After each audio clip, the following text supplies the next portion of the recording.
watch Afghan News with Mohsen Jamal. NATO troops clashed on Tuesday with private security guards who are apparently escorting a supply convoy for international troops, sparking a firefight in which the alliance called an airstrike that killed at least 5 of the guards, Afghan police said.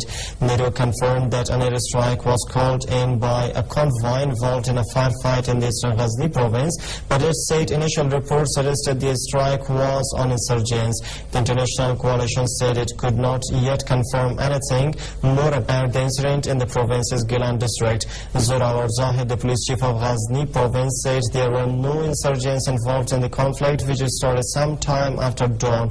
Mr. Zahid did not have details on what sparked the fighting, but he said that the NATO airstrike that followed killed at least 5 of the guards.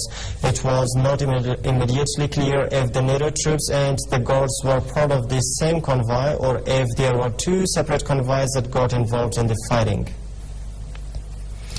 Afghan and NATO forces have killed at least 25 Taliban militants in northeast Afghanistan, a senior official said Tuesday. The NATO-led forces started the ground and air operations in the northeastern province of Nuristan on Monday, Provincial Governor Jamaluddin Badr said on Tuesday.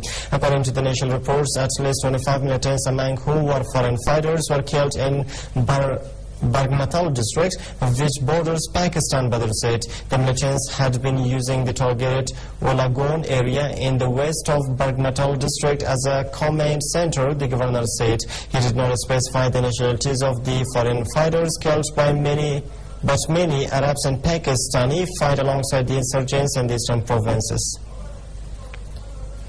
South Korea has beefed up security at its diplomatic missions and a bans for South Korean reconstruction workers in Afghanistan following the death of Al-Qaeda leader Osama bin Laden, the country's foreign ministry said on Tuesday.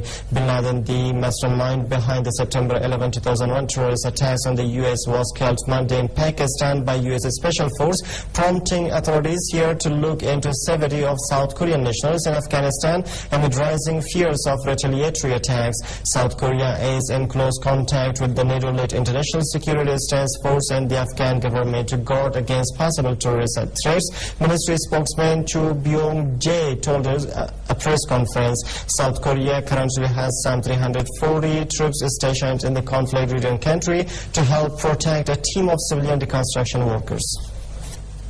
And the last but not the least, the best place in the world to be a mom is Norway, where maternal and child mortality rates are low, women's life expectancy in years in school are high, and the average maternity leave is about 1 year. A new study measuring the well-being of mothers and babies shows Australia and Iceland join Norway at the top of Save the Children's 12th Annual Mothers Index, released on Tuesday. Afghanistan comes in last and the United States places 31st. Released every year in the days before Mother's Day, the international non-profit group's ranking analyzes the maternal and child indicators and other published information of 164 countries.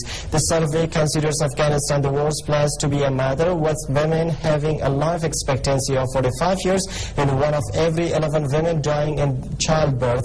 1 of every 5 children in the country doesn't live to age 5.